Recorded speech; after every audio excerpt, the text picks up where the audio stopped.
오늘 성경적 경배 7번째 마지막 시간입니다.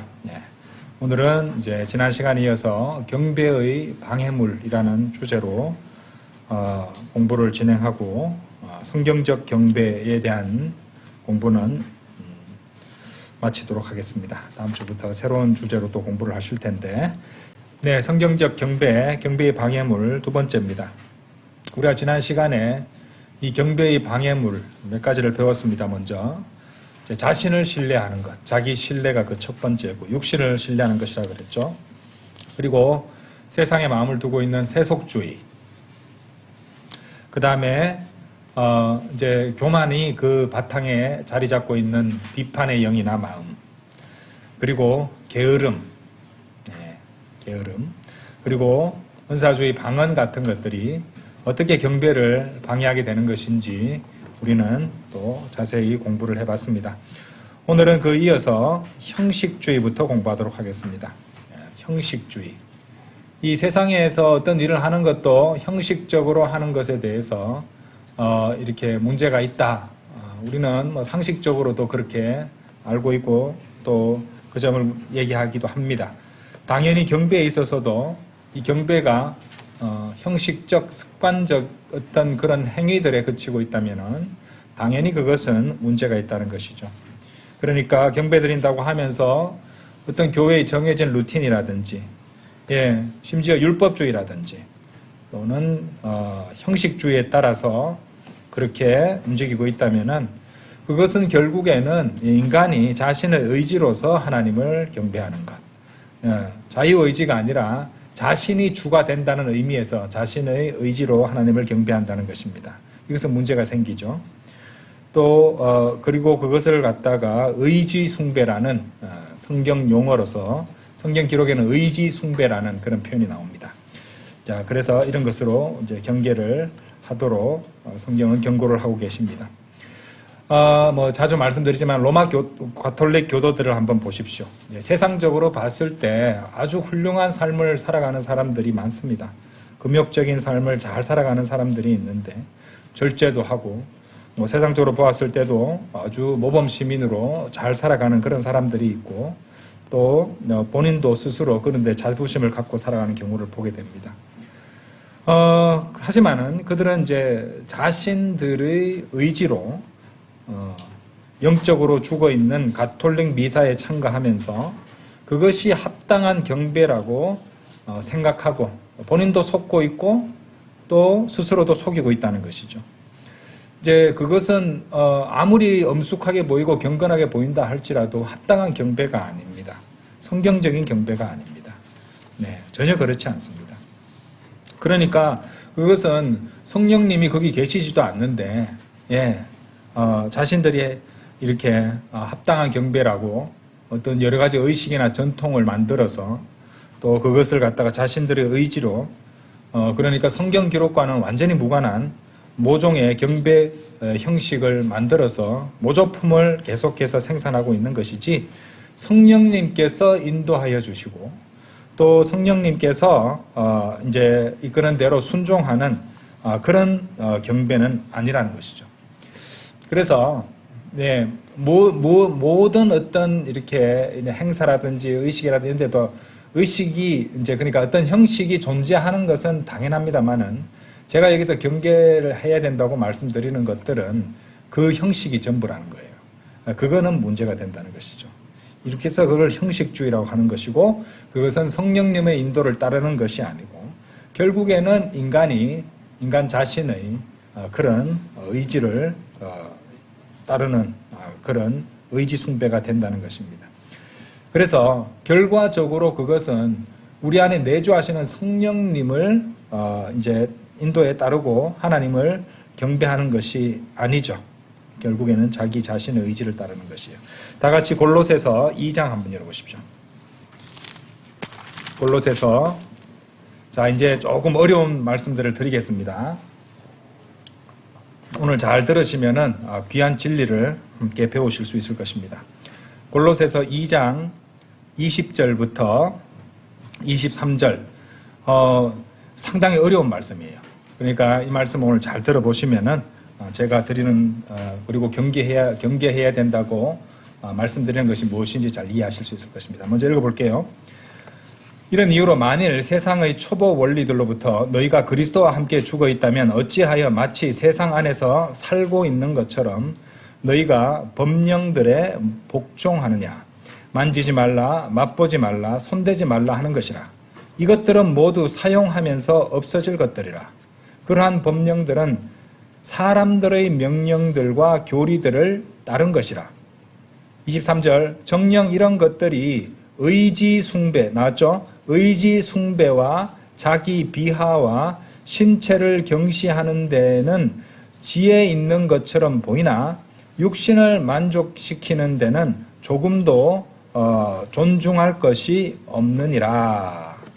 자, 특히 23절이 좀 어려운 말씀이에요. 그러니까 이제까지 잘 이해하지 못했던 분은 이 기회를 통해서 잘 이해하시면 좋겠습니다. 자, 그러니까 이제 이 말씀을 자세히 공부함으로써 우리는 이제 경배를 방해하는 마귀의 모조품들을 분별할 수 있는 분별력과 지혜를 얻을 수 있을 것입니다. 20절, 21절 먼저 한번 보시죠.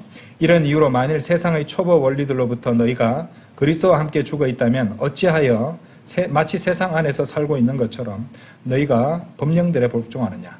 만지지 말라, 맛보지 말라, 손대지 말라 하는 것이라. 이것들은 여기까지만 보죠. 21절까지 보겠습니다. 그러니까 지금 이제 골로새서 문맥의 핵심은 자, 믿는 자들이 예수 그리스도의 십자가의 죽으심과 이렇게 일치되는 삶을 살아가야 된다. 오늘 아침에도 제가 말씀드렸습니다. 그죠?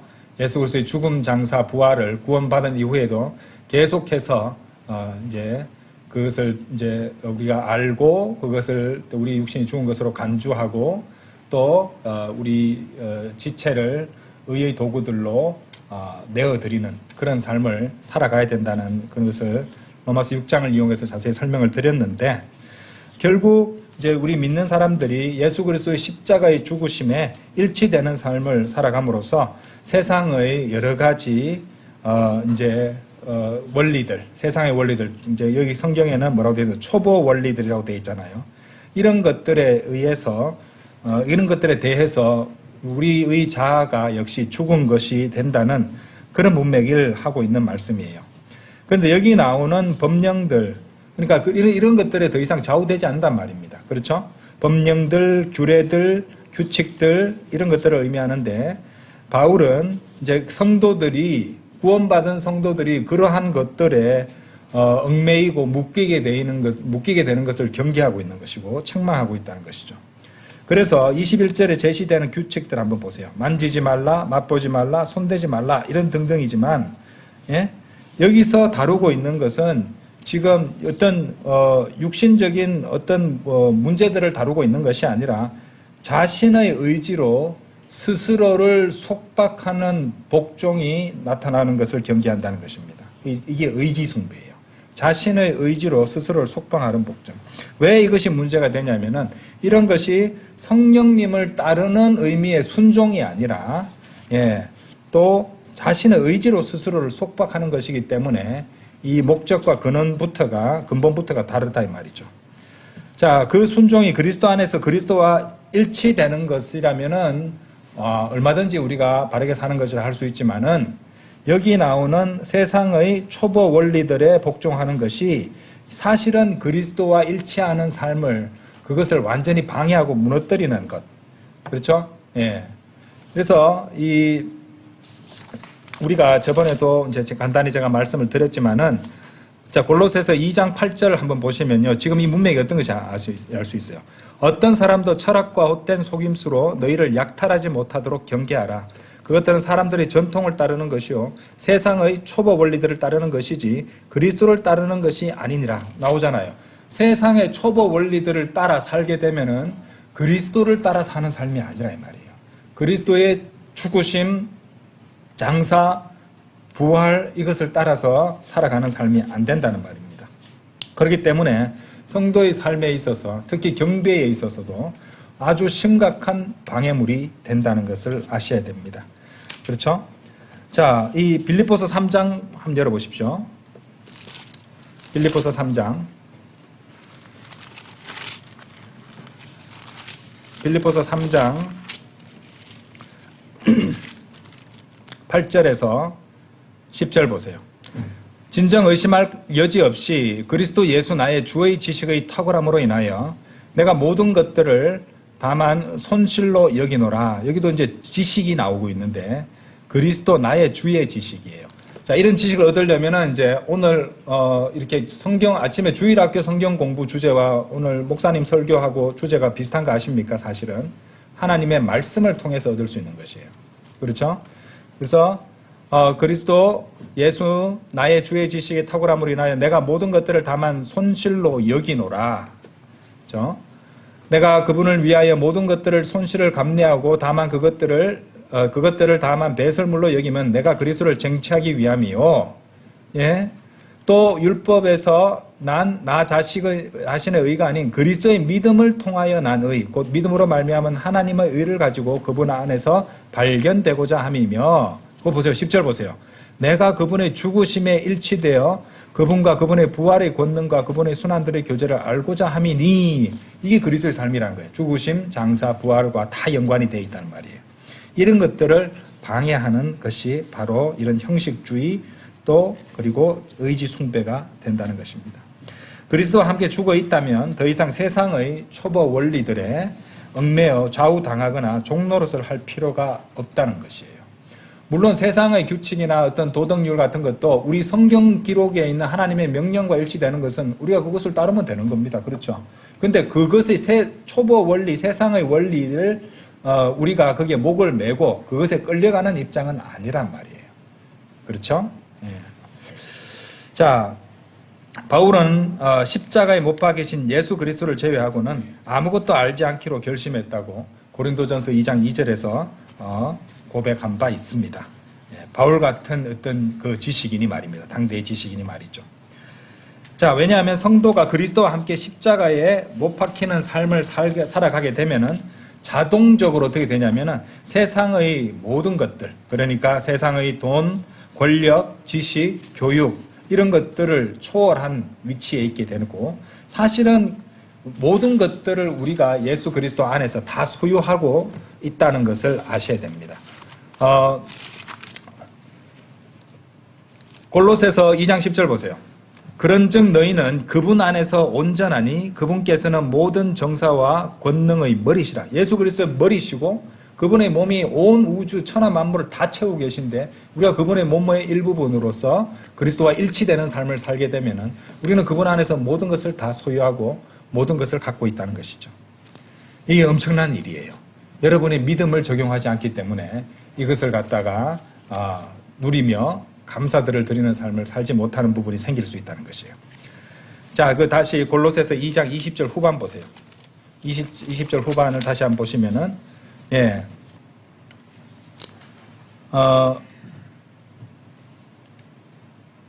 자, 그리스도와 함께 죽어 있다면 어찌하여 마치 세상 안에서 살고 있는 것처럼 너희가 복종하느냐. 자, 22절까지 볼게요. 만지지 말라, 맛보지 말라, 손대지 말라 하는 것이라. 이것들은 모두 사용하면서 없어질 것들이라. 이래 말씀하시죠. 그죠? 법령들, 규칙들 이런 것들이 사용하면서 없어질 것이라고 설명하고 있죠. 그러니까 이 법령들이 뭐예요? 일시적인 것들이란 말이죠. 그리고 이런 것들과 연관된 것들은 결국에는 그리스도의 심판석에서 다 불타버리는 것들이에요. 그죠? 예. 그러니까 나뭇가지, 무슨 뭐 그루터기 이런 것들, 그죠? 건초라든지 이런 거 다 타버린단 말이에요. 그러니까 결국에는 이것들은 시간 낭비로 드러나게 될 것이란 겁니다. 낭비된 시간들이 날 뿐이라는 것이죠. 왜? 그것들은 사람들의 명령들과 교리들을 따르는 것이기 때문이라고 성경은 말씀하십니다.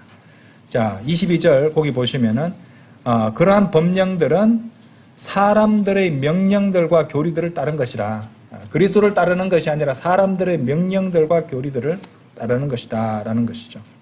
그래서 설령 이제 이렇게 섬김을 가장한 섬김이라고 이름 붙여지는 그런 형식들이라 할지라도, 예, 그것이 거기에 성령님의 인도에 따라 하는 것이 아니면 그것도 역시 성식주의가 되어버리는 것이에요. 주의해야 된다는 것입니다.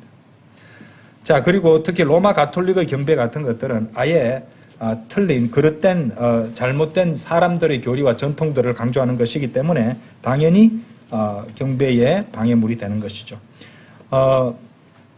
왜냐하면은 이제 여기서 보시면은 사람들의 명령들과 교리들을 따른 것들은 결국에는 없어질 것들이에요. 없어지는 것들이 어떤 거라고 합니까? 성경에서 보통 헛된 것들이라고 그러잖아요. 그렇죠? 예. 그런 의미에서 자, 이 골로새서 2장 8절 한번 보세요. 넘겨가지고 어떤 사람도 철학과 그다음 뭐가 나와요? 헛된 속임수라 나오죠. 헛된 속임수로 너희를 약탈하지 못하도록 경계하라. 그래서 헛된 속임수는 결국에는 무엇을 가르칠 수 있냐면은 이단 교리, 잘못된 교리를 가르칠 수 있단 말이에요. 결국에는 그렇게 장황하게 명령들과 규칙들과 전통들을 쌓아 올리지만은 결국에는 헛된 속임수들, 이단 교리를 통해서 낭비된 시간밖에 되지 않는다는 것이죠. 그리스도의 심판석에 다 타버리는 그런 것이 되어버린다는 말입니다. 자, 그리고 23절 보세요. 이제 23절 좀 어렵죠. 이런 것들이 의지 숭배와 자기 비하와 신체를 경시하는 데에는 지혜 있는 것처럼 보이나 육신을 만족시키는 데는 조금도 존중할 것이 없느니라 라고 말씀하셨죠. 자, 법령들, 이런 법령들은 의지 숭배, 자기 비하, 그리고 신체를 이제 경시하는 데 있어서는 외양으로만은 지혜 있어 보이는 것처럼, 지혜 있는 것처럼 보인다 이 말이죠. 하지만 결국에는 이 말이 무슨 말이냐면은 자신의 혼과 의지력을 최우선 순위로 높이는 것이 되기 때문에 결국에는 자신이 섬기는 대상이 하나님이 아니라 뭐가 되어버리는 거예요? 자기의 자신의 되는 것이고 자기 자신의 의지가 되어버린다는 것이에요. 그래서 의지 숭배란 말이 나왔고 여기서 자기 비와 신체 경시 이런 표현들이 신체의 경시 같은 표현들이 나온 이유는 금욕주의 같은 그런 것들 있잖아요. 그리고 금욕주의를 하는 사람들은 나름대로 이 사람들이 자기는 깨끗하게 아주 이렇게 금욕적인 삶을 잘 살고 있다는 뭐가 나와요. 아주 어떤 자기만의 프라이드 같은 게 생긴단 말이에요. 그리고 거기에는 뭐냐면은 그런 사람들의 특징이 의지가 굉장히 강한 사람들이에요. 근데 결국에는 그렇게 의지가 강한 의지로 섬기는 것이 결국에는 자기 자신의 의지, 자기 자신을 섬기고 있는 것이 되어버린다는 겁니다. 당연히 경배의 방해물이 될 수밖에 없습니다. 어떤 것이 왜 그런 것이 가능하냐? 저 사람들 보면 너무도 아주 절제하는 삶이고 금욕적이고 깨끗하게 사는 삶 같고 왜 저기 막 수도하는 어떤 거기 승려라든지 또는 어떤 종교의 수도자들도 이래 보면은 사람 인정 없는 곳에 들어가 가지고 세상과 땀 쌌고 또 술도 마시지 않고 담배도 피지 않고 금욕적인 삶을 살면서 굉장히 아주 지혜로워 보이고 고상해 보이잖아요. 근데 그것은 오히려 사실은 성경에 비춰 보면은 자기 자신의 의지를 숭배하는 것, 아주 마귀적인 그런 것에 지나지 않는다는 것을 아셔야 됩니다. 구원받지 않은 죄인들도요, 자신의 의지만으로도 여러 가지 육신적 문제를 해결할 수 있습니다. 하나님께서 그렇게 해두셨어요. 적어도 어쨌든 뭐 인간에게 자유의지를 주셨으니까 그 의지를 어떻게 쓰는지에 대해서는 인간한테 이제 그 각자한테 달린 문제지 않습니까? 근데 의지는 때로는요. 인간의 어떤 사람에 따라서 굉장히 강한 의지력을 갖고 있는 사람이 있어요. 그래서 이런 사람들은 어느 정도냐면은 그렇게 끊기 힘들다는 마약도 끊어버릴 수 있습니다. 자신의 의지만으로 말이죠. 그러니까 이제 담배도 끊는 사람도 있잖아요. 담배도 일종의 마약이지 않습니까? 근데 담배 끊는 사람하고는 뭐 이제 교제도 안 한다는 사람이 있을 정도로 독하다고 그러잖아요. 그만큼 강한 의지를 가진 사람들도 있다는 것입니다. 그죠? 중독이나 이런 문제를 이겨낼 수 있다는 것이고 그런 문제에서 이제 승리를 얻을 수 있다는 것이죠. 그런데 이 사람들이 하나님을 믿는 사람들이 아는 사람들이 많잖아요. 근데 이 사람들 하나님의 뜻으로 그렇게 하나님의 권능으로 이기는 것이 아니라 결국에는 자신의 의지로서 의지 숭배를 통해서 이긴다는 것입니다. 여러분들 심리학을 영어로 뭐라고 하냐면은 psychology라고 해요. 그래서 영어에서 올로지는 학문을 이제 의미하는 전미사고요. psyche라는 단어가 이제 이제 우리는 보통 심리라고도 번역하지만은 사이키 하면 프시케 해서 혼이라는 뜻입니다. 혼. 그러니까 프뉴마는 영이고 프시케는 혼이고 소마는 몸이에요. 그 헬라어에서. 그래서 프시케가 이제 혼인데 결국에는 사이콜로지는 사이키가 혼을 의미하니까 이제 사이콜로지는 혼에 대한 학문이 되어버린 것이고, 심리학을 의지하는 것은 뭐야? 심리학을 잘 공부해서, 여러분들 심리학 공부하려는 사람들 보면은 인간의 어떤 심리나 마음을 잘 연구해서 어떤 인간에 대해서 어떤 패턴을 발견해내고, 더 나아가서 사람들을 갖다가 어떻게 자기가 원하는 방향으로 이렇게 심지어 조종까지 해보겠다는 그런 은밀한 야망까지 담겨 있는 경우가 있어요. 그러니까 이제 이런 사이콜로지를 갖다 의지하는 것은 결국에는 뭡니까? 자기 의지고, 그러면 이제 우리가 자기를 의지하는 문제, 제일 처음에 배웠던 경배의 방해물 첫 번째와 연관이 되죠. 그리고 자기 숭배, 의지 숭배, 혼적 의지가 된다는 것이죠. 그리고 이런 행위에서는 육신적으로 봤을 때는 어떤 자기 비하, 그러니까 겸손한 모습이 나타날 수 있어요. 그죠? 자, 이 겸손도 세상적인 겸손이 있고 성경적인 겸손이 있다는 거예요. 예. 성경적인 겸손은요, 자기 본질에 대해서 하나님의 말씀에 비춰서 자신의 본질을 보는 것과 연관이 있어요. 그게 겸손입니다, 사실은. 우리 그리스도인의 겸손이라 하는 것은 하나님의 말씀에 비춰봤을 때 우리가 구원받은 죄인에 지나지 않는다는 거. 예. 나는 저 형제보다 더 나아, 나는 저 자매보다 더 나은 사람이야, 이런 삶을 생각을 할 수가 없는 것이죠. 근데 이제 세상적으로도 구원받지 않은 죄인들도 얼마든지 이렇게 겸손한 모습을 드러낼 수가 있습니다. 그게 바로 뭐냐면요, 23절에 제가 이때까지 의지 숭배 설명드렸죠. 자기 비하가 있어요. 자기 비하. 예. 우리 성경적인 겸손과 좀 이렇게 대비하는 개념으로 자기 비하라고 포함돼요. 그래서 자신의 이제 이게 여러 가지 심리 치료 같은 것들이 기본이 되는 것이에요. 심리 치료의 기반이 되는 것은 1차적으로 항상 얘기하는 게 뭔지 아십니까? 본인에게 문제가 있다는 것을 인정하라, 이렇게 합니다. 어떤 심리적인 문제를, 어떤 중독이라든지 어떤 강박의 문제를 갖고 있는 사람들이 이제 상담을 할 때 보면은 제일 먼저 하는 것이 당신한테 문제가 있다는 걸 일단 인정하라고 하는 거예요. 그것이 자기 비하의 원리하고 연관이 되어 있다는 것입니다. 자신의 수치를 인정을 하고 스스로 자신을 낮춰서 겸손하게 도움을 받아들이고 잘못을 바로잡는 식으로 치료를 할 수 있습니다. 실제로 그렇게 해서 많은 치료를 할 수가 있는데, 이러한 겸손은 뭐예요? 자발적인 겸손이잖아요. 그죠? 자발적인 겸손이고, 근데 사실은 자발적인 겸손인데 이것은 무의식적인 교만과 연결되어 있어요. 그래서 인간의 육신이 그 근원이 되어서 나오는 것들은 결국에는 다 이런 문제가 되어 있습니다. 그렇기 때문에 우리는 육신은 이미 십자가에 못 박혀 죽었는데 육신을 출발점으로 삼으면 아무것도 안 되는 거예요.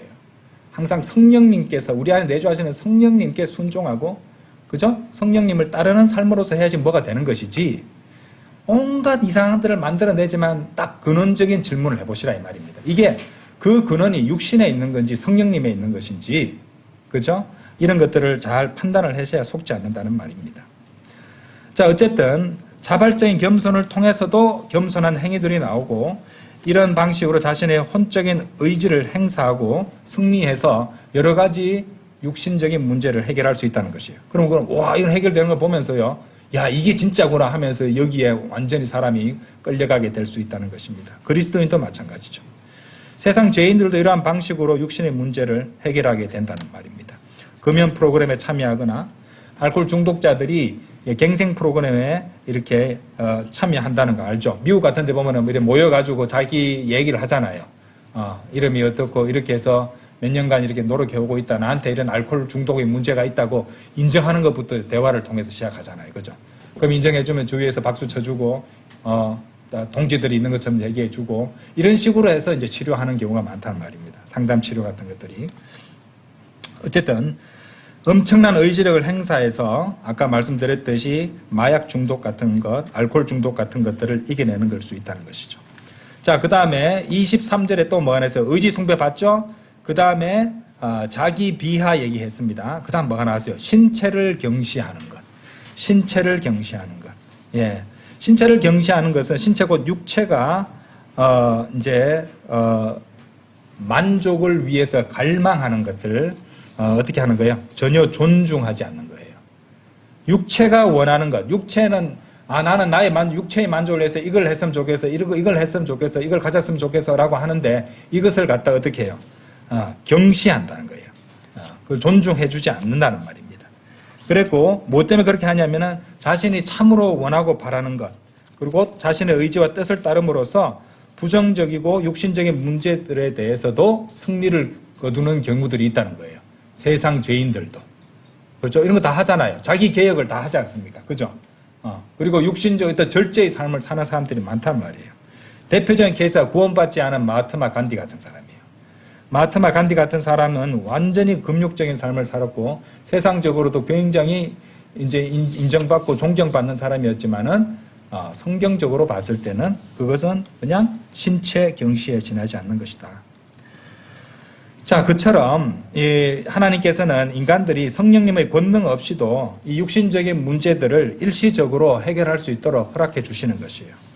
그래서 예수 그리스도를 믿지 않는 구원받지 않은 죄인들도 보기에는 아주 지혜롭고 아주 고상하고 아주 거룩하게 보이고 절제하는 삶을 살아가게 하고 또 육신적인 문제를 잘 통제하면서 살아가게 될 수도 있다는 것입니다. 하지만 문제는 뭐냐면은 성령님과 무관하게 그렇게 살아간다는 거예요. 그렇기 때문에 그런 자신의 노력과 절제와 다른 삶을 살아가도 결국에는 뭡니까? 구원받지 않았기에 지옥 간다는 거예요. 그런 사람들이 오히려 복음을 봐야 되는데 상당히 문제가 있습니다. 왜? 나는 나 혼자서 절제하고 잘 산다는 거예요. 자기 의가 강하겠죠. 그죠? 예. 그런 문제들로 이어진다는 것이죠. 그러니까 이것은 당연히 마귀가 그 뒤에서 그 사람을 부추기면서 복음을 거부하게 만들고 또 구원받은 성도라 할지라도 이제 이런 것에 빠져버리게 되면은 그리스도와 일치하는 삶을 살지 못하기 때문에 하나님을 제대로 경배할 수도 섬길 수도 없다는 말입니다. 굉장히 위험하다는 것이죠. 자, 성도가 성령님의 인도하심 없이 자기 의지를 숭배하며 외양만의 형식적인 지혜와 외양만의 형식적인 겸손, 사실은 교만이죠. 그죠? 겉으로는 겸손하지만 또 외양만의 형식적인 금욕적이고 절제 있는 삶을 살아가는 것이 되면은 결국에는 열매도 없고 교만과 자아숭배에 빠지게 된다는 것입니다. 자, 이것은 어찌 보면은 디모데후서 3장 5절의 모습과도 같은 것이에요. 이 형식주의에 의해서 구원받은 성도라도 이런 데 빠질 수 있는데 디모데후서 3장 5절. 자, 이 사람들은 이제 구원받지 않은 가능성이 많죠. 그들은 경건의 형체는 있으나 경건의 능력은 부인하리라. 이런 자들로부터 돌아서라. 구원받지 않은 자들이죠, 사실은 이런 자들은. 그래서 경건의 형체는 갖고 있는데 경건의 능력은 부인하는 자들이 될 수 있다는 것이죠. 지혜 있는 것처럼 보이지만 자아와 의지 숭배를 하는 것이기 때문에 결국에는 육신적이고 교만한 것에 지나지 않으며 어떠한 성령님의 권능도 없다는 것입니다. 결국 그래서 다시 이제 골로새서 넘어오셔서 2장 23절 다시 한번 열어보세요. 골로새서 2장 23절.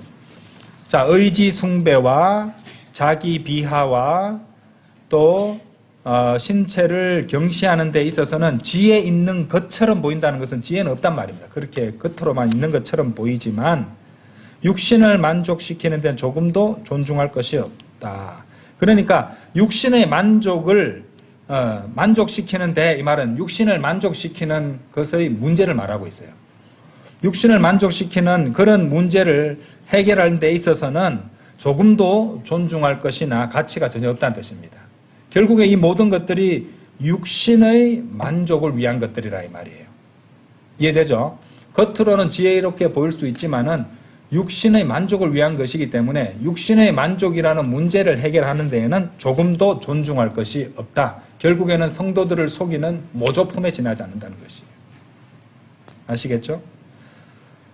자, 육신을 만족시키는 것이 한마디로 결국에는 뭡니까? 자아와 의지 숭배예요. 자아는 우리는 십자가에 못 박아야 돼요. 십자가에 못 박아 죽어 있어야 되고, 그죠? 매일 죽음, 장사, 부활을 실행하고 있어야 되는 거예요. 그죠? 그리스도와 함께 십자가에 못 박히고, 또 그리스도와 함께 장사되고, 그리고 생명의 새로움 가운데 부활의 삶을 살아가야 되는 것인데, 이런 것들은 자아를 위하고, 혼을 위하고, 또 자신의 의지력을 숭배하는 것을 의미하기 때문에 결국에는 자아숭배고 교만이라는 것입니다. 마귀적이죠. 마귀적이죠. 알겠습니까? 자, 그래서 우리 믿는 자들도 이 말씀을 통해서 이제 주님이 원하시는 방식으로 주님을 섬기고 경배하고 믿음 생활에 적용을 해야 됩니다. 그죠? 그래서 이제 어떤 자신의 혼적 의지를 갖다가 우리는 혼적 의지를 전혀 사용하지 말라는 말이 아니에요. 이제 오해하지 마세요. 자신의 혼적 의지를 자신의 뜻을 위해서가 아니라 말씀과 기도로서 하나님의 뜻을 찾고 구하고 또 성령님의 인도하심과 성령 충만을 지속적으로 구하는데 우리의 혼적 의지를 사용해야 된다 이 말이에요. 이해되시죠? 그죠? 예. 하나님, 우리가 성령 충만도 우리가 원하고 하나님께 내어드리지 않으면 안 돼요. 그렇기 때문에 우리는 우리의 의지를 주님께 내어드리는 거죠. 주님께서 원하시는 방식으로 살아가도록, 주님의 뜻을 이루는 방식으로 이제 그 길을 살아가도록 성령님의 인도하심을 지속적으로 구하고 또 성령 충만을 지속적으로 구하며 우리 의지를 하나님께 온전히 내어드려야 된다는 것입니다. 아시겠습니까? 그때서야 비로소 성령님께서 여러분 안에 온전히 역사하실 수 있는 것이에요. 아까도 제가 좀 전에도 말씀드렸지만은 하나님께서는 우리 모든 인간들에게 자유의지를 주셨어요. 자유의지를 주셨기 때문에 성령 충만을 지속적으로 우리가 구하고 우리 자유의지를 드릴 때 그렇게 해야지 성령님께서 여러분 안에서 성령 충만을 이루시고 역사하실 수 있다는 것입니다. 성령님은 결코 강제로 성경을 읽게 하시지 않습니다. 성령님은 결코 강제로 기도하게 하시지 않습니다. 이게 중요해요, 여러분들. 성령님께서는 강제로 여러분들에게 섬기도록 만드시지 않아요. 하나님께 우리가 의지를 내어드릴 때 우리의 의지를 행사해서 그렇게 해야 되는 것이지 성령님 저로 하여금 성경을 읽게 해주세요. 이게 아닙니다. 우리가 읽는 것이에요. 우리가 자유의지를 행사해서 할 수 있는 것들은 그렇게 우리가 합당하게 의지를 행사해야 되는 것이죠. 아시겠죠? 그리고 성령님께서 우리 안에 충만하시려고 해도 우리가 승인해 드려야 돼요. 사실은. 내어 드려야 된다 이 말입니다. 승인이라고 말하니까 좀 건방져 보이지만은 그 만문을 열어놓고 온전히 다 충만하시도록 해드리도록 우리 의지를 내어 드려야만 할 수 있는 거지. 강제로 성령님께서 무작위로 어떤 사람을 정해가지고 강하게 막 충만시키고 이렇게 하는 건 없습니다. 그 사람이 먼저 주님께 의지를 내어 드려야지 그 일이 가능해진다는 것입니다. 믿는 자가 의지력으로 선택과 결정을 내릴 때 비로소 성령님께서 그 행동 안에서 의지를 존중하셔서 그 사람 안에 역사하시고 그 사람을 온전히 채울 수 있다는 것이죠. 자, 문제는 그러니까 성령님의 권능이 아니에요. 성령님의 권능은 항상 넘쳐나시고 충분하지만은 결과적으로 우리가 스스로 결정하고 의지력으로 행동하고 내어드려야지. 그러니까 그래서 로마서 6장에서도 너희 지체를 의의 도구로 내어드리라 그랬잖아요. 의지를 내어드리라 말, 일드라는 단어예요. 그렇게 해드리지 않으면은 우리 의지는 우리 몸의 타락한 본성에 따라서 들어가요. 불의의 도구로 사용되게 되어 있다 이 말입니다. 그렇죠? 이 점이 굉장히 중요하다는 것입니다. 성령님은 결코 우리의 자유로운 선택에 반하여 강제적으로 역사하시지 않습니다. 그래서 우리는 성령님께 자신의 의지를 내어드리고 하나님의 뜻에 우리의 뜻을 일치시켜서 우리 육신적인 문제들을 해결해야 된다는 것이죠. 그렇지 않고 자신의 뜻과 또 의지만 의지하고 의지 숭배를 하는 것, 그리고 헛된 속임수들에 속아가지고 온갖 형식주의를 쌓아 올리는 것, 결국에 그런 것들은 마귀가 우리 이제 죄인들을 갖다 지옥으로 끌고 가기 위한 모조품이고, 또 우리 구원받은 성도들도 속여서 예수 그리스도와 이렇게 일치하는 삶을 살아갈 수 있는 기회를 빼앗아가는 약탈물에 지나지 않는다는 것이죠. 약탈자에 지나지 않는다는 것입니다. 아시겠죠? 그래서 이제 이것만 가지고 계속 설명을 드릴 수는 없으니까 제가 이 정도에서 설명을 이제 골로새서 2장 말씀을 이용해서 이런 형식주의 의지 숭배에 대해서 제가 말씀을 드렸는데, 다시 한번 나중에 한번 동영상 올라가시면은 다시 한번 들어보시면서 이 의미가 굉장히 중요합니다. 세상에도 얼마든지 절제하고 겸손하고 그죠? 예, 또 이렇게 강한 의지로서 문제를 해결하는 사람들 많습니다. 하지만 그렇게 할 수 있다고 해서 구원받다는 것을 의미하는 것이 아니에요. 예. 그렇죠. 오히려 우리들은 그 사람들이 결과적으로 이렇게 죄 안 짓고 절제하는 삶을 사는 것은 맞습니다만은 그것이 출발선이 달라요. 구원받지 않은 사람들과는. 우리는 성령님께 우리 의지를 온전히 내어드리고 거기에 순종하는 삶을 살면서 그런 것들을 이뤄가는 것이고 그 사람들은 뭐예요? 예? 의지 숭배고요. 그죠? 예. 어떤 형식주의, 그죠? 자의적인 겸손 이런 것들에서 나오는 것이기에 결과는 완전히 달라진다는 것입니다. 그래서 이 세상에 마귀가 세상에 만들어내고 육신이 이끌어내고 또 마귀가 보여주는 그런 모조품들에 속아서는 안 된다. 이렇게 말씀드릴 수 있겠습니다. 자, 그 다음 8번째 경배의 방해물은요. 당연히 잘못된 교리입니다. 잘못된 교리. 아까 헛된 속임수도 제가 말씀을 드렸잖아요. 헛된 속임수에 속아서 잘못된 교리를 따라 하나님을 경배한다고 하는 사람들은 결국에는 헛된 경배를 하게 되어 있습니다. 마가복음 헛되다는 것은요. 사라져버릴 것들이란 말이에요. 알겠습니까? 그리스도인이 하나님을 섬긴다고 하면서 이런저런 일을 하지만은 헛된 경배를 드리게 되면 어떻게 될까요? 그리스도의 심판석에서 그 섬긴 것들이 뭐예요? 다 타버린단 말이에요. 마가복음 7장 한번 보세요.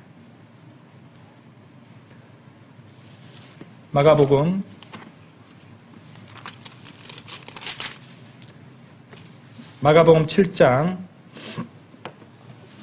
7절. 그러면서도 그들이 아까 제가 골로새서 말씀 보면서 보셨던 사람들의 명령이나 어떤 전통 같은 것과 연관된 워딩이 나옵니다. 그러면서도 그들이 사람들의 명령들을 교리들로 가르치면서 뭐라고 되어 있어요? 나를 헛되이 경배하는도다. 헛된 경배가 나오고 있습니다. 교리는 참으로 중요해요. 예. 교리가 다르면 함께 할 수 없습니다. 예. 그거는 뭐 2번, 3번 말해도 지나침이 없습니다. 교리는 정말로 중요해요. 그런데 이 변개된 성서들에는 어떻게 해놓은지 아십니까? 이런 구절에서 교리를 가르침으로 변개시켜 놓습니다. 가르침으로. 네. 그죠? 그렇게 함으로써 그들은 이제 사람들의 이단적인 가르침과 사람들의 명령들과 사람들의 규칙들을 교리들로 가르칠 명분을 얻어내고 있다는 것이죠. 왜냐하면 교리들로 가르치면서 가르침으로 가르치면서 뒤에 경배가 언급되니까 가르침의 경배와 연관된 아주 교리와 같은 역할을 하는 것으로 은근슬쩍 워딩을 바꾸고 뜻을 바꿔버리는 것이죠. 사악한 변개라고 할 수 있겠습니다. 마귀적인 시도죠. 자, 로마 가톨릭의 경우에 그리스도인의 최종 권위인 성경을 전통으로 대체하는 것을 정당하기 위해서 이 로마 가톨릭에서 자주 이렇게 언급하는 성경 구절들이 있습니다. 데살로니가 후서 2장 15절, 3장 6절 같은 구절들을 갖다가 계속 제시합니다. 좀 이따 보겠습니다. 그래서 결국에 이 사람들이 주장이 뭐냐면 전통이 기록된 하나님의 말씀과 동등한 권위를 지닌다고 주장합니다. 근데 사실 그들의 행태를 보면요. 이 사람들은 가톨릭 전통과 하나님의 말씀이 서로 충돌할 경우에 당연히 그들의 전통이 더 우월하다고 주장하고도 남을 사람들이에요. 자, 이 사람들이 자신들의 전통을 하나님 말씀 위에 세우기 위해서 사용하는 2구절 우리가 그리고 보고 성경적으로 뜻을 바로잡아 보도록 하겠습니다. 데살로니가 후서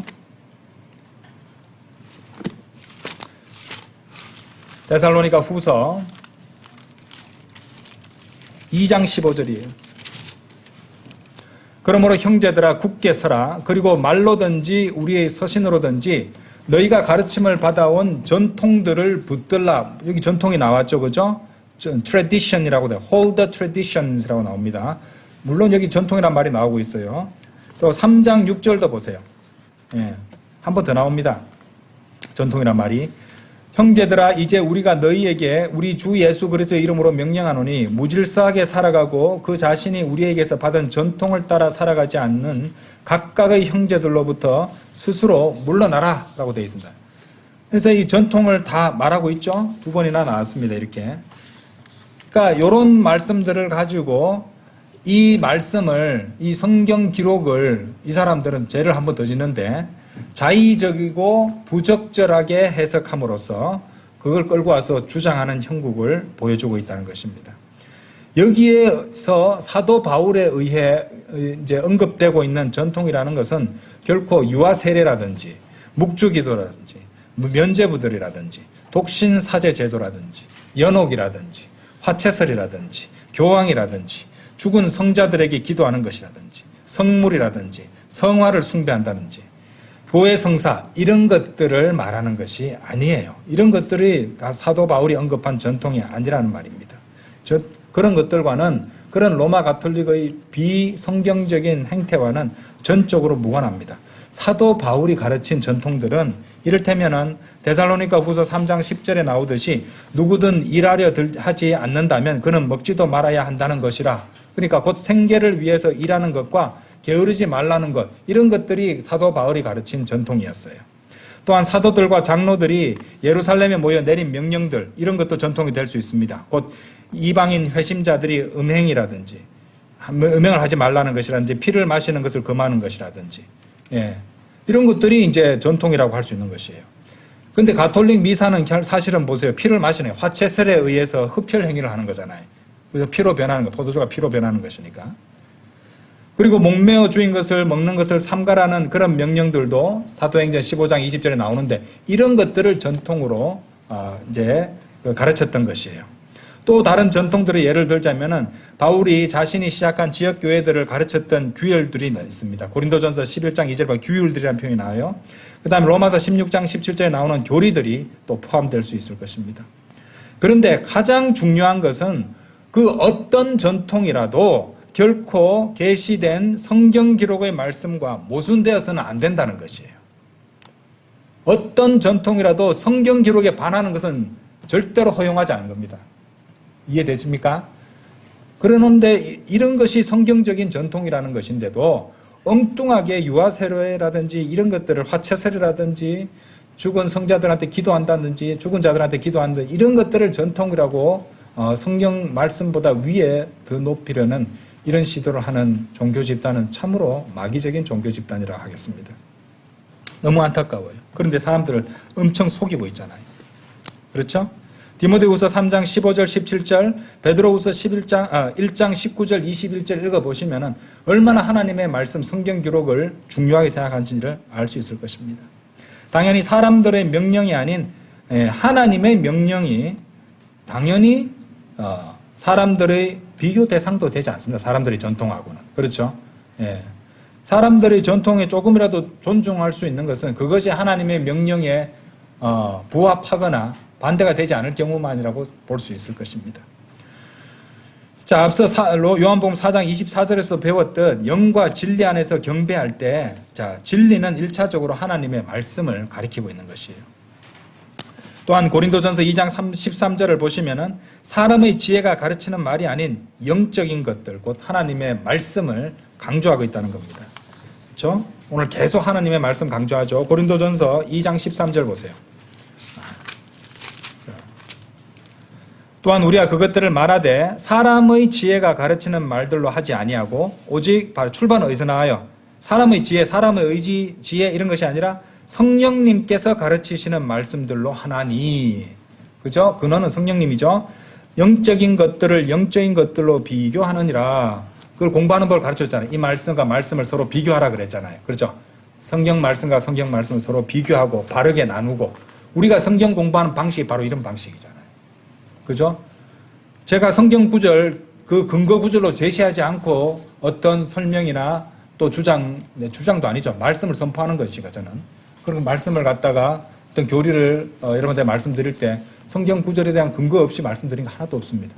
그럼 제가 잘나고 똑똑해서 어떤 것을 하는 것이 아니라 저 또한 배웠고 그 말씀들에 대해서 그 말씀 그대로를 그냥 전달해 드리고 선포하는 것들이에요. 바로 이 말씀대로 하는 것입니다. 성령님께서 가르치시는 말씀들로 하는 것이죠. 영적인 것들을 영적인 것들로 비교한다는 말이죠.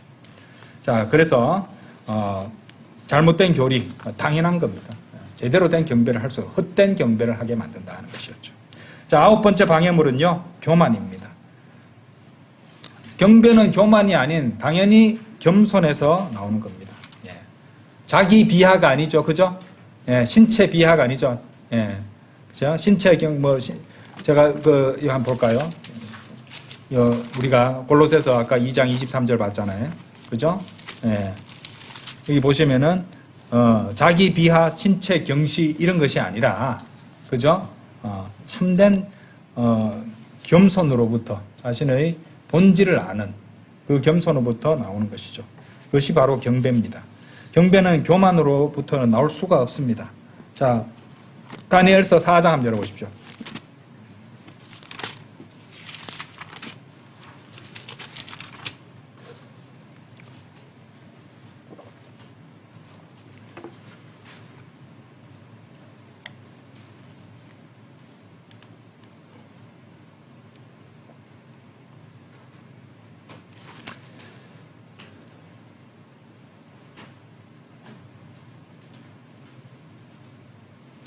자, 좀 길지만은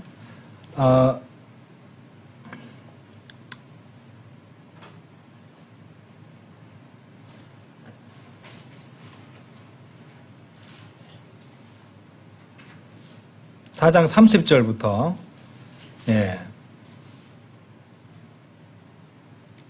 4장 30절부터 34절까지 보겠습니다. 제가 읽겠습니다.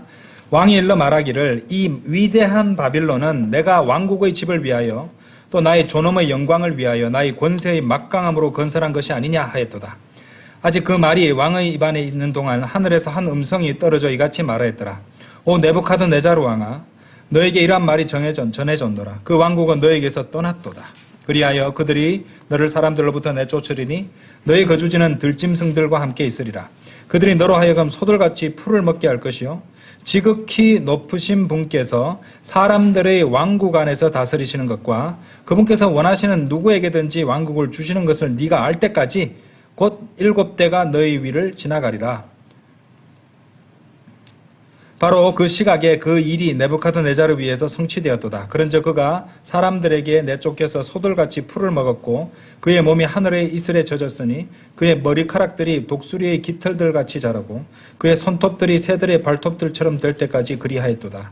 그리고 그때 그날들의 끝에 나 네부카드네자르가 하늘을 향하여 나의 두 눈을 들어보았도다. 그리하여 나의 명철이 나에게로 되돌아왔으니 내가 지극히 높으신 분을 찬양하였고 내가 영원토록 살아계시는 분을 찬송하고 공경하였으니 그분의 통치권은 영원한 통치권이요 그분의 왕국은 대대로 이어지느니라.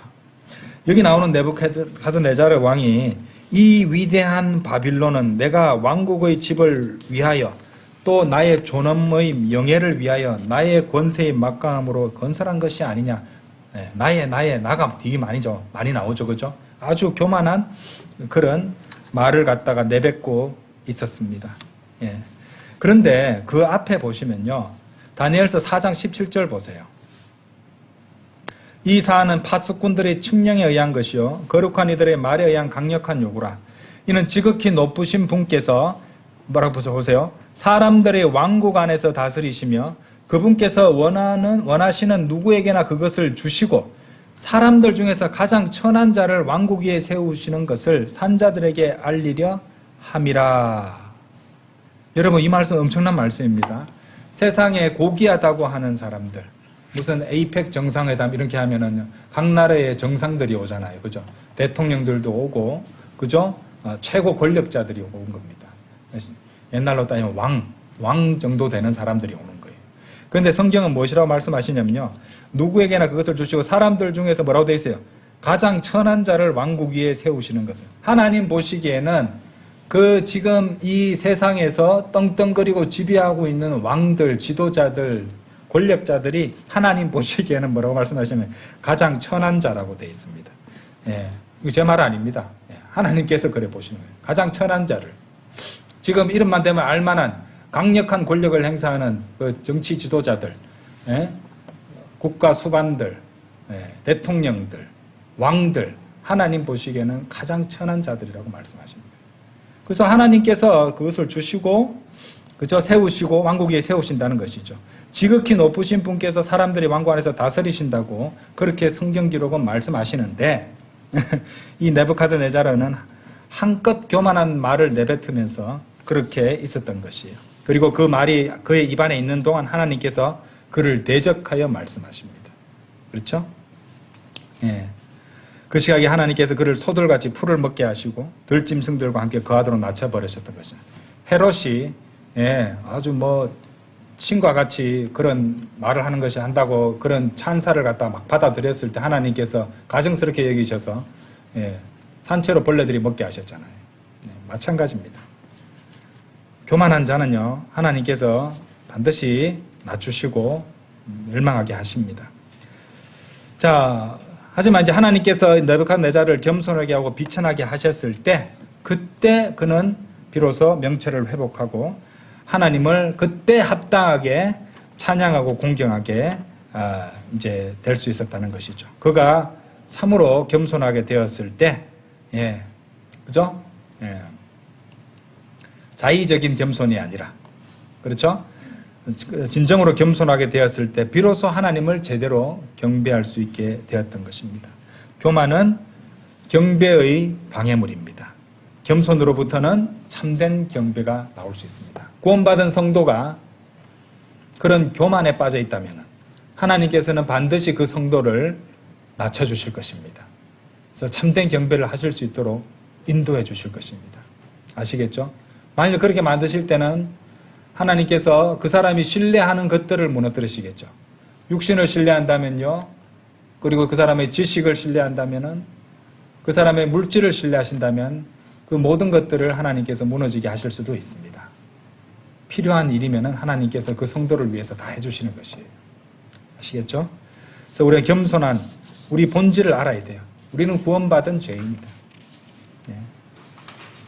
내가 어떤 것이라도 선한 것처럼 보이는 어떤 것이라도 잠시라도 할 수 있는 것은 오직 하나님의 말씀에 순종하고 성령님의 인도에 순종했을 때 그렇게 할 수 있는 것이지, 나의 의지를 갖다 내세워서 내 뜻을 내세워서 내가 아무리 자의적으로 포장한다 할지라도 그것은 오히려 나를 올리는, 나를 높이는 교만의 행위에 지나지 않는 것이고, 그런 사람들이 아주 형식주의적인 어떤 경배를 하게 되고 섬김을 하게 되고 결국에는 교만함의 표시가 된다고 그랬어요.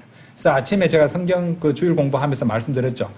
내가 영적인 사람인가를 갖다가 테스트하는 가장 쉬운 방법은 뭐냐면은 나에게서 육신적인 복들, 물질적인 복들, 내 육신을 즐겁게 해주는 것들을 갖다가 다 제거했을 때도 여전히 하나님께 감사드리고 하나님을 찬양할 수 있으면은 그것은, 그러니까 어떤 환경에서도 만족할 수 있다면은 그것은 그 사람이 영적이라는 아주 좋은 증거가 된다고 말씀을 드렸습니다. 이제 결론을 맺겠습니다. 자, 이제까지 오늘이 7번째, 제7주, 7주에 걸쳐서 성경적 경배에 대해서 공부를 했습니다. 우리는 하나님을 경배한다고 하면서도 합당한 경배를 드리지 못한 때가 있지 않았나 스스로를 돌아봐야 합니다. 그렇다면 우리가 합당한 경배를 했을 때, 경배의 방해물들을 다 치워버렸을 때, 합당하게 주님을 섬긴다고, 하나님을 경배한다고 보았을 때, 그러면은 두 가지 놀라운 경배의 결과가 나타나게 되어 있습니다. 첫 번째는요, 자, 시편 86편 9절 한번 열어보십시오. 시편 86편 9절.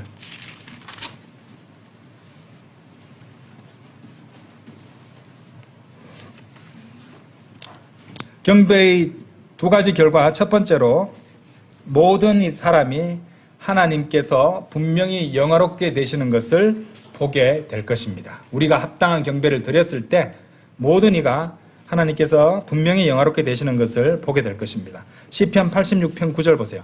오 주여, 당신께서 지으신 모든 민족들이 와서 당신 앞에 경배하리이다. 그리고 당신의 이름을 영화롭게 하리이다. 아시겠죠? 하나님께서 합당한 경배를 받으시면 그분의 이름이 영화롭게 되는 것입니다. 그리고 우리가 그것을 볼 수 있을 것입니다. 여러분이 주일날 교회에 출석해서 예배를 통해 찬송과 설교와 간증을 통해 또 교제를 통해서 찬송과 설교와 간증을 통해 하나님께서 영화롭게 되시는 것을 보아야 돼요. 우리 찬송을 드릴 때, 우리가 설교를 드리고 아멘으로 화답할 때 그 말씀으로 우리 마음판을 새기고 주님께 합당한 모습으로 섬기겠노라고 결심할 때, 그리고 성도들과 나누는 교제를 통해서 하나님의 이름이 영화롭게 되도록 했을 때 우리는 합당한 경배를 드린 것이고 그것을 우리가 알 수 있다는 말이에요. 자, 만일 이런 것들을 볼 수 없다면 문제가 생기는 겁니다. 지금 우리가 하고 있는 이 성경 공부로 하나님께서 영화롭게 되시는 것을 여러분 알 수 있습니까? 저는 제가 드리는 이 성경 공부는 결국에 하나님을 영화롭게 드리는 성경 공부들이에요. 그러면 이 공부를 통해서 그것을 여러분이 깨닫는다면, 그리고 여러분이 진심으로 전심으로 이 성경 공부에 참여해서 여러분의 마음판에 그 말씀과 진리가 새겨지고 변화가 생기고 있다면 하나님께서는 이 성경 공부도 경배로 받아주실 것이에요. 아시겠어요? 하나님의 이름이 영화롭게 되기 때문에 그렇습니다. 자, 주님의 이름이 영화롭게 되는 것을 여러분이 보고 느낄 수 있을 때 그것은 참으로 합당한 경배를 드린 예배가 된다는 것을 여러분은 결코 잊지 마세요. 만일 그런 것이 아니라면 여러분이 주일날 쓸데없이 시간 낭비나 하고 있는 것이 되어버린다는 겁니다. 경배의 방해물을 치워버린 합당한 경배의 결과, 두 번째로 믿는 자는 기쁨의 복을 받게 될 것입니다. 누가복음 24장 52절 한번 보세요. 누가복음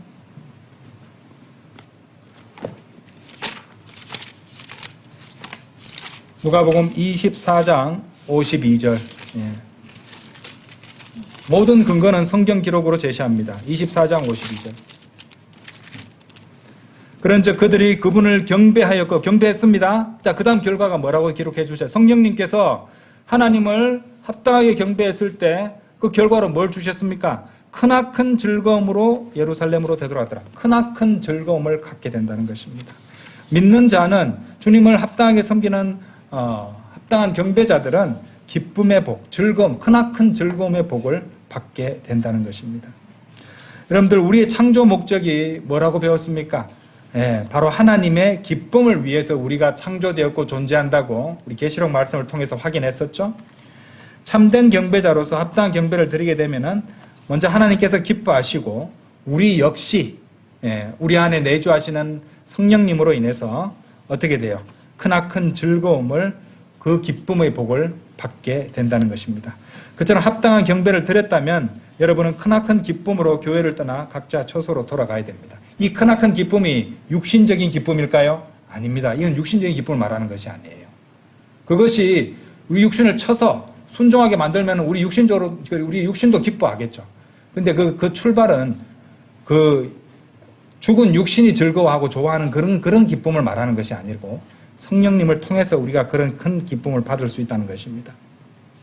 만약 그러한 기쁨이 없이 처소로 돌아간다면은 그것은 제대로 된 경배가 안 되었다는 것을 말하겠죠. 그런 기쁨이 없다면 그 경배에 무엇인가 잘못된 것이에요. 여러 가지 잘못될 수 있죠. 본인한테 잘못됐을 수도 있고요. 그리고 그날 선포될 하나님의 말씀이라고 선포된 설교가 잘못됐을 수도 있을 것이고, 그죠? 그 교제가 잘못됐을 수도 있을 것이고, 그렇죠? 그 교회 자체가 잘못됐을 수도 있을 것이고, 여러 가지 문제가 있을 것입니다. 여러분들은 하나님의 말씀에 비춰서 그 문제를 진단해보고 방해물들을 제거해야 됩니다. 자, 여러분들이 교회에 와서 참된 경배를 드렸다면 여러분은 기쁨으로 그 기쁨의 복을 받을 것이고 크나큰 즐거움을 갖게 될 것입니다. 만일 그런 것들 없이 돌아간다면은 그날 하루는 완벽한 낭비가 된 것이 아닙니까? 여러분 인생에서 하나님을 제대로 경배한 것이 아니기 때문입니다. 자, 주일날 교회에 출석해서 이 죄를 책망하고 찔림을 주는 말씀들, 위로와 격려의 말씀들, 그리고 복된 소망의 말씀들, 섬김의 도전을 주시는 말씀들을 들을 때 여러분들의 혼은 참된 기쁨을 얻을 수 있는 것이에요. 그게 진정한 기쁨입니다. 아시겠어요? 여러분 마음을 찌르는 그 하나님의 말씀들이 사실은 여러분들에게 크나큰 기쁨을 주는 말씀이에요. 여러분의 혼이 반드시 들어야 되는 말씀이 바로 그 말씀이기 때문입니다. 자, 만일 세상적 육신적 기쁨만을 찾고 있는 육신적인 사람이라면요, 아무리 합당한 말씀을 선포하고 그 혼에 크나큰 기쁨을 주는 말씀을 들려주어도 어떤 기쁨도 얻을 수 없을 것입니다. 왜? 그 사람은 육신적인 사람이니까. 아무리 얘기해줘도 받아들이지 않는 거예요. 그게 무슨 소용이 있어? 내 몸이 이렇게 고로운데. 이러면서 말씀을 다 챙겨내버리는 것이. 그 사람은 진짜 인생을 낭비하며 살고 있는 것이. 구원이라도 받았으면 다행입니다. 그러면. 만일 구원받지 않았다면 어떻게 되는 거예요? 너무 안타까운 거 아닙니까? 자신의 섬김에 문제가 있다면 자신이 진정으로 구원받는지 한번 돌아볼 필요가 있어요. 아시겠어요? 자, 그리스도인이 경배를 제대로 배우지 못하고 애당초 구원도 받지 않았다면 그거는 완전히 논외의 문제가 되어버릴 수도 있습니다. 그런데 구원받았는데도 그런 크나큰 기쁨 없이 하나님을 섬기고 있다면 경배를 제대로 배우지 못해서 그럴 수도 있고 하나님의 뜻이 아닌 주님의 뜻이 아닌 자기 뜻을 세우고 주님의 뜻과 반대 방향의 삶을 살아가고 있기 때문에 그런지도 모릅니다. 참된 경배는요, 보셨죠? 아까 주님께서 영화롭게 되십니다. 여러분이 그것을 보시고 알 수 있습니다. 그리고 성도들이 여러분들의 진정한 자아가 뭡니까? 여러분의 혼이잖아요. 그죠? 여러분의 혼이, 육신이 아닙니다. 여러분의 혼이, 육신적 자아가 아닌 여러분의 구원받은 혼이 참으로 크나큰 즐거움을 누릴 수 있게 해주는 것이 참된 경배예요. 그래서 7주간 그 많은 시간 동안에 성경적 경배에 대해서 우리는 그 긴 시간을 공부하고 또 하나님의 말씀들을 살펴보았다는 겁니다. 그래서 여러분의 경배가 참된 경배인지, 나는 참된 경배자로 주님을 섬기고 있는지, 나의 경배로 하나님께서 영화롭게 되시는지, 그리고 하나님께서 기뻐하시고 그 하나님의 기뻐하심으로 인해서 내가 크나큰 즐거움을 갖고 있는지, 그 삶을 사는지 스스로 돌아보시는 그런 시간이 되었으면 좋겠습니다. 다 같이 기도드리겠습니다.